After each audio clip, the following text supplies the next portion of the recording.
My name is Herbert, and at 28 years old, I find myself enjoying a splendid life as a bachelor, despite nearing my 30s. My family, consisting of my parents and brother, resides in our family home, roughly an hour's drive from where I live. We share a strong bond, and I make it a point to visit them approximately once a month. Professionally, I've been entrenched in the sales industry with the same company for the past 5 years. Initially, the job presented a steep learning curve that I struggled with daily.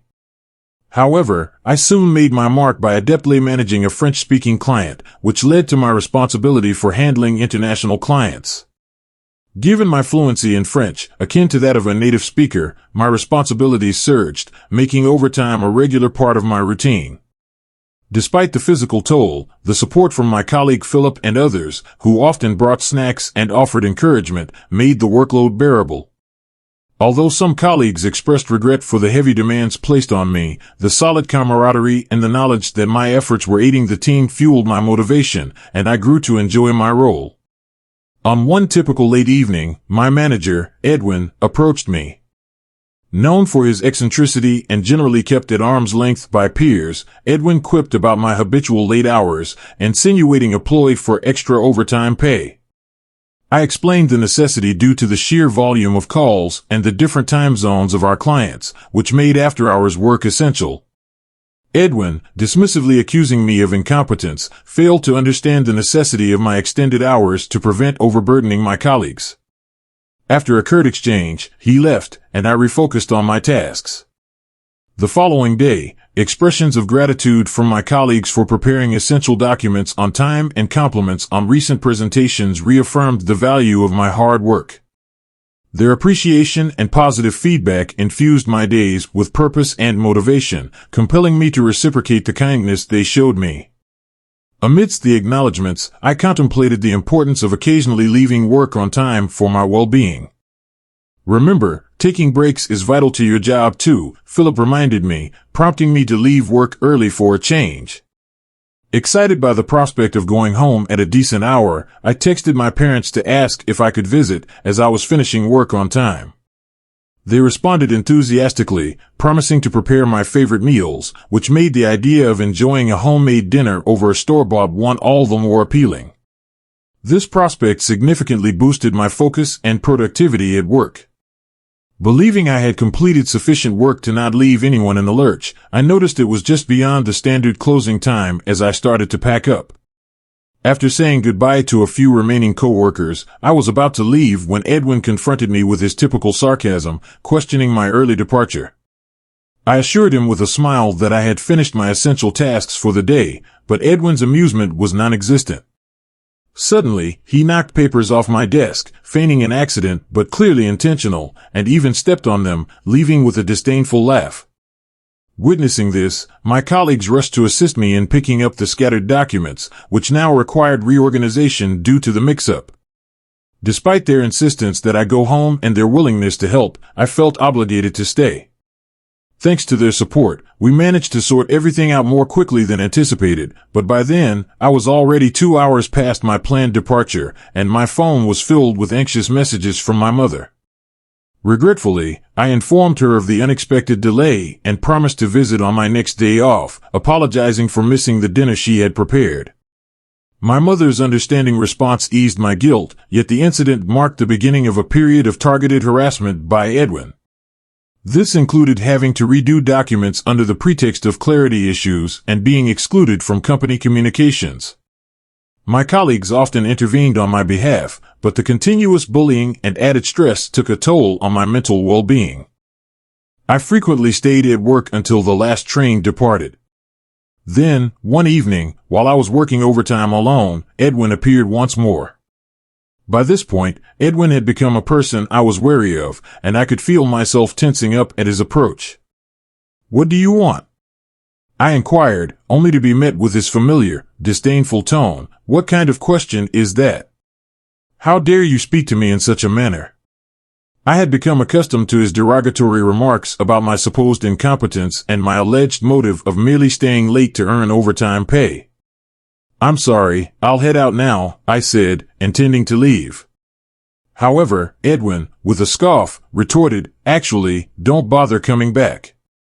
Anyone who stays this late and is this inefficient at their work, like you, John, is simply incompetent and should be dismissed." His sudden declaration left me stunned, struggling to comprehend his meaning. "What are you saying?" I managed to ask, my voice filled with tension, to which Edwin laughed maliciously, "You're a hindrance. Don't come back. You're terminated.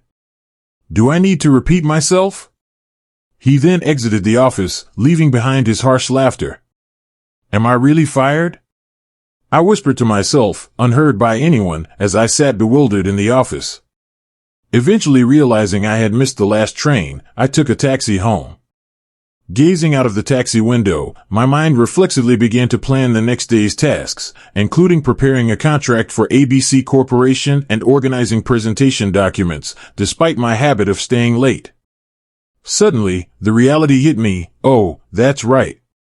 I'm fired," I murmured, gazing at the moon. The taxi driver inquired if I needed to repeat anything, but I just offered a hollow smile and exited the taxi upon reaching my home.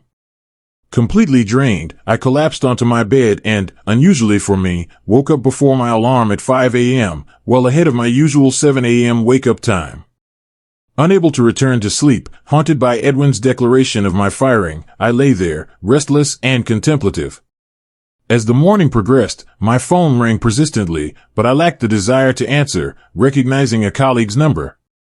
By the time I checked again, it was past 10 a.m. The daylight was bright outside, though unnoticed by me due to the closed curtains. I pondered over my colleagues' perceptions of my dismissal, questioning whether they felt resentment or satisfaction, and whether I was truly as inadequate as Edwin had proclaimed. The incident had severely dampened my spirits, leaving me to dwell on negative thoughts. Despite my deep dedication to my work, I was forced to confront the sudden end of my professional commitments. As a newcomer overwhelmed to the brink of collapse, I had never felt so utterly defeated. Lost in my despair, the abrupt chime of the doorbell jolted me back to reality. Who could that be? I wondered, rising slowly to peer through the peephole, only to find my father standing outside.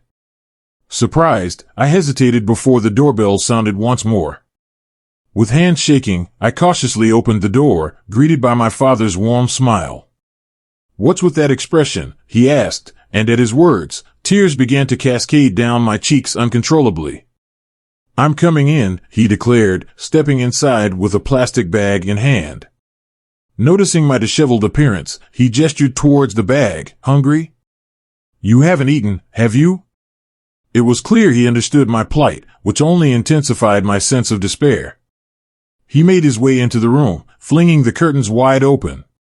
The sunlight, having been absent from the room, now seemed overwhelmingly bright. The office called.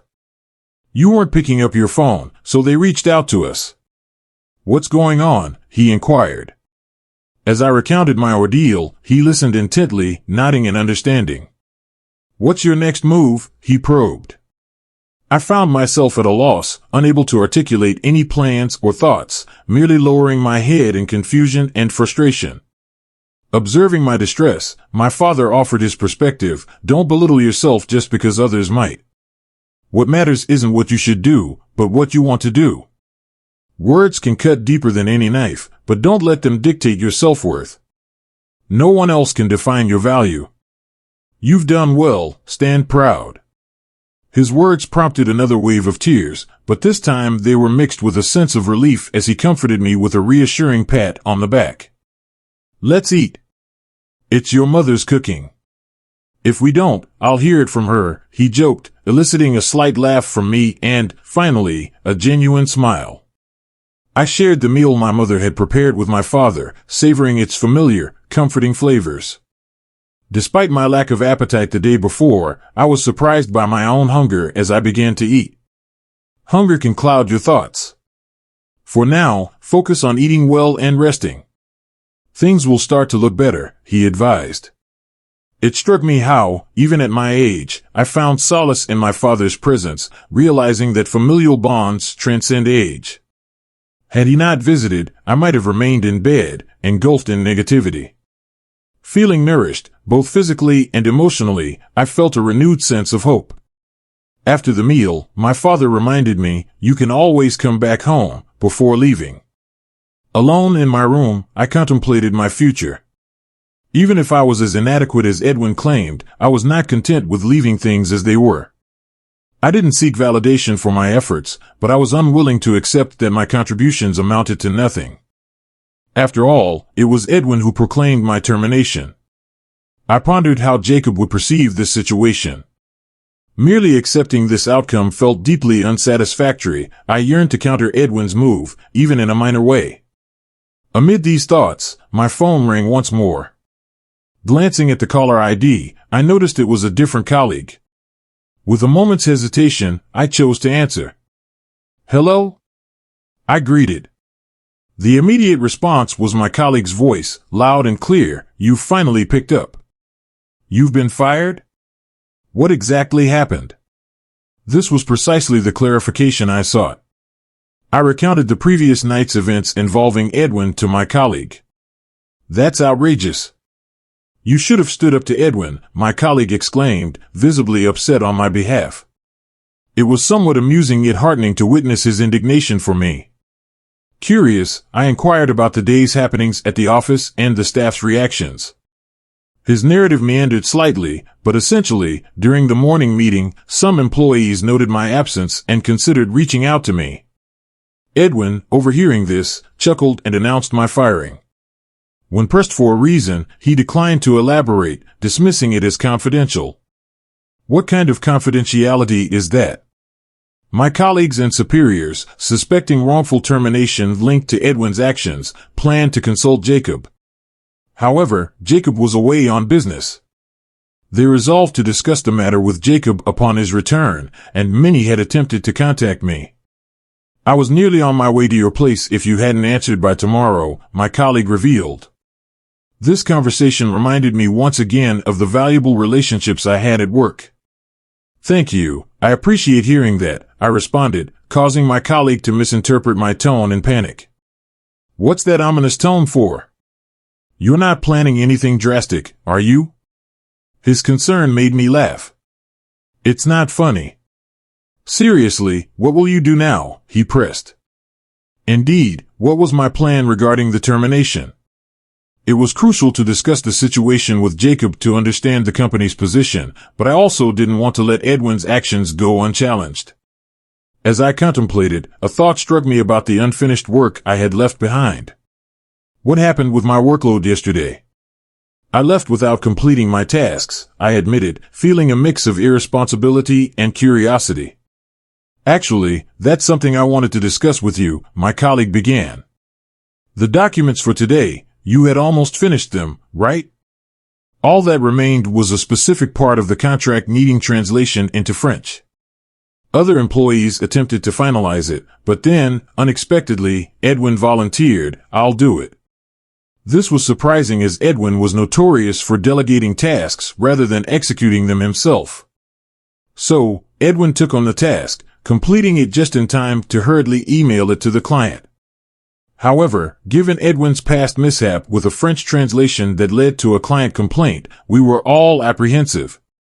Before joining the team, I hadn't personally witnessed it, but longtime members recounted a significant problem that had once arisen, and those concerns were validated by today's events as described by my colleague. "Edwin, a foreign company called. I caught your name but couldn't make out the rest. Should I forward the call to you?" he had said, urging, "Try to speak French, just transfer it." Edwin's attempt at communication in French was flawed at best. "Hello, I'm Edwin. How are you?" he attempted, repeatedly failing to convey a coherent message. His attempt at French resulted in confusion and eventually, the caller hung up. Edwin claimed they wanted a contract, but that seemed dubious. Later, another call was received by an employee with some French knowledge, revealing the client's outrage over a terribly executed contract, perceived almost as an insult, a contract Edwin had botched in French. Upon hearing my colleague's recounting, I was dismayed. While I hadn't seen the contract myself, the client's frustration indicated its poor quality, exacerbated by Edwin's mishandling. It must have been a challenge, I sympathized, feeling responsible yet powerless, as I was no longer part of the company. My colleague reassured me, emphasizing that the burden wasn't solely mine to bear and that the fault lay with Edwin. Comforted by these words, I harbored a desire to return to the company. I planned to discuss the situation with Jacob upon his return in 2 days. Meanwhile, I arranged to retrieve my belongings from the office. Despite the familiar commute, I approached the company with apprehension. My colleague's concern was evident upon my arrival. Philip expressed regret for not being more supportive. I reassured them of my well-being and informed them of my intent to collect my items, prompting a mixture of reactions as they pondered the possibility of my return, indicating their appreciation for my contributions. While I was conversing, Edwin approached with a displeased look upon seeing me. "Why are you here?" "This area is only for authorized personnel," he stated. I explained, "I've just come to gather my belongings. I'll be out of your way shortly." As I made my way to my desk, Edwin's voice boomed from behind, perfect timing. "Deal with the consequences of your actions before you depart." His words made me pause, suspecting he was attempting to attribute the previous day's debacle to me. "What are you implying?" I questioned. Edwin, with a smirk, accused, "The incomplete contract you left behind has caused a stir with an international client. Take responsibility." Unaware or indifferent to the shocked faces around him, Edwin persisted in his blame. My frustration was nearing its peak when suddenly, a familiar voice intervened, "That's enough." Turning around, I saw Jacob, to the surprise of everyone, including myself. He was expected back from his business trip the following day. Edwin, caught off guard by Jacob's early return, stammered, "Jacob, you were supposed to come back tomorrow." Jacob, clearly annoyed by the unfolding drama, admitted he returned earlier upon learning of the issues at hand. The room went silent under Jacob's visible frustration, offering me a potential chance to speak with him, though I hesitated, questioning the appropriateness of my involvement as a dismissed employee. Amid the silence, punctuated only by the clock's ticking, Jacob demanded an explanation from Edwin, who, now visibly nervous but cunningly confident, shifted the blame onto me. He claimed my supposedly negligent work on a contract had led to client complaints and justified my dismissal as a corrective measure. Edwin's portrayal was self-righteous, deepening my disdain for his manipulative tactics. As I contemplated whether to defend myself, Jacob called me aside for a private discussion, easing the tension I felt and providing a moment to present my perspective. Following Jacob to his office, I was acutely aware of the critical opportunity this was to clarify the situation. Inside, Jacob's demeanor softened, indicating a readiness to listen. Leaving my belongings at the desk, I entered his office, where the opening of a window by Jacob introduced a palpable but silent tension, making it difficult for me to initiate conversation. I awaited Jacob's lead, hopeful for a chance to explain my side of the story. Initially, I braced myself for a reprimand, a barrage of questions, or perhaps discussions about potential damages or compensations due to the palpable tension and atmosphere in the room, leading me to expect the worst. This story dates back about 19 years, before the inception of this company. At that time, I was employed at a conventional firm, Jacob began, catching me off guard with the unexpected beginning of his tale. His expression had shifted from intimidating to welcoming and kind. "I was around your age, struggling at work, not in favor with my boss, and close to giving up," he continued. A senior colleague had encouraged him with words that resonated deeply, "Don't let the disapproval of others deter you. You're performing excellently. Stand proud." Jacob's recount felt eerily familiar. Those words. I echoed, to which Jacob responded with a hearty laugh, "How's your father?" I was taken aback, pondering the possibility of a connection between Jacob and my dad, a notion previously unknown to me. Overwhelmed with surprise, I found myself speechless. Jacob elaborated, revealing how my father's encouragement had motivated him to persevere and ultimately establish this company, describing him as a mentor. When I joined, my father had reached out to Jacob, requesting he watch over me, a detail kept secret to avoid any sense of complacency or undue pressure on me. Jacob's revelation and supportive words significantly alleviated my anxiety, instilling a sense of joy and reassurance that I had been under his watchful eye all along. "Yes, thank you so much," I expressed, to which Jacob offered a comforting smile. Regarding the recent events, Jacob clarified he had reviewed the documents and contracts sent to the client during his return and recognized the work wasn't mine. He dismissed the validity of my termination by Edwin, offering me the opportunity to remain with the company if I chose to. It appeared Jacob had anticipated the essence of our discussion, demonstrating the discernment expected from someone in his position. "Of course, I'd like to continue working here," I replied, my confidence and sense of belonging restored, grateful for the chance to keep my position. "I'm glad to hear that," Jacob responded, apologizing for any distress caused, although it was never his intention. Surprised by his apology, I knew it was not his fault and felt no resentment towards him. "Sorry," I said instinctively, prompting a chuckle from Jacob. "There's no need for apologies, you've done nothing wrong. Your commendable performance is why you're valued here, not merely because of my respect for your father." "Please understand that," he assured, affirming my place in the company not just as a favor, but as a recognition of my capabilities. Discovering the joy and confidence that acknowledgement can bring was a profound experience for me. Tears welled up in my eyes, possibly due to the emotional release. Jacob informed me I was free to go, and as I left his office, I noticed the curious and concerned gazes of my colleagues. Trying to lighten the mood, I flashed a thumbs up, prompting a burst of joyful cheers from them. One colleague patted my back, expressing their happiness for me. My eyes, slightly tearful, became the subject of light teasing, to which I playfully denied crying, insisting instead that I was merely smiling. Amidst this heartwarming scene, Edwin's loud protests cut through the joy. "Impossible! Are you actually staying? What about the mishandling of the overtime pay? I had fired you," he exclaimed, disbelief and anger contorting his face. However, Edwin's rage no longer unsettled me. Conversing with my peers felt more natural, and his escalating frustration barely registered as he confronted me, demanding my attention and dismissal, claiming my presence was unnecessary. At that moment, Jacob reappeared, drawn by Edwin's loud objections, inquiring into the commotion. Edwin, seeking to challenge my reinstatement, questioned Jacob about my supposed liabilities and the finality of my termination.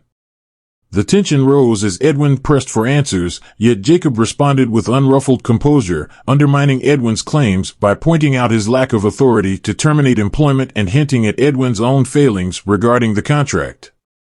Silenced and visibly shaken by Jacob's retort, Edwin struggled to maintain his facade of innocence, his denials growing increasingly feeble amid the collective witness of his colleagues.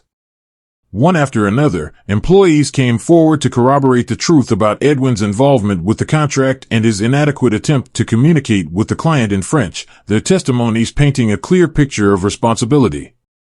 Edwin's outburst to silence the crowd only served to underscore the general disdain towards him, highlighting the improbability of his leadership position.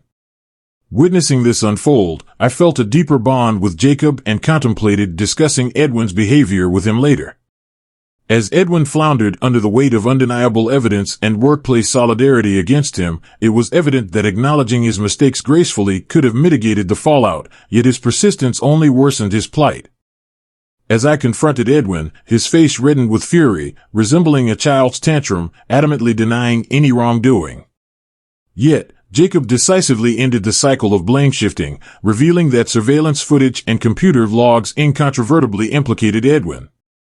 Faced with undeniable evidence, Edwin was rendered speechless, his defiance crumbling as he acknowledged the inevitable with a resigned mutter, sweating heavily. This wasn't meant to happen, he conceded, informed by Jacob that he would receive a formal dismissal and was instructed to leave for the day. In the aftermath, Edwin's departure marked the resolution of the conflict. It emerged that Edwin, a distant relative of Jacob's who had struggled to maintain employment, had been advanced within the company through appropriating the achievements of others. Jacob acknowledged his oversight and the necessity for introspection. Post-dismissal, Edwin's life spiraled downward into gambling and subsequent financial ruin, culminating in eviction and a desperate acceptance of a job with less than ideal living conditions.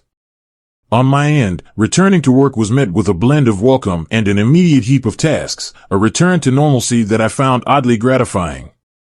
Jacob, acting upon concerns presumably raised by my father, limited my overtime to ensure balance, a decision that, while initially frustrating, underscored the care my family and Jacob had for my well-being.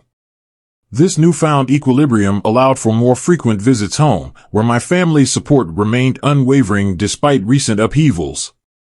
I later discovered connections between my family and Jacob that spanned back to my mother's childhood, revealing a network of concern and intervention on my behalf that extended beyond my immediate awareness.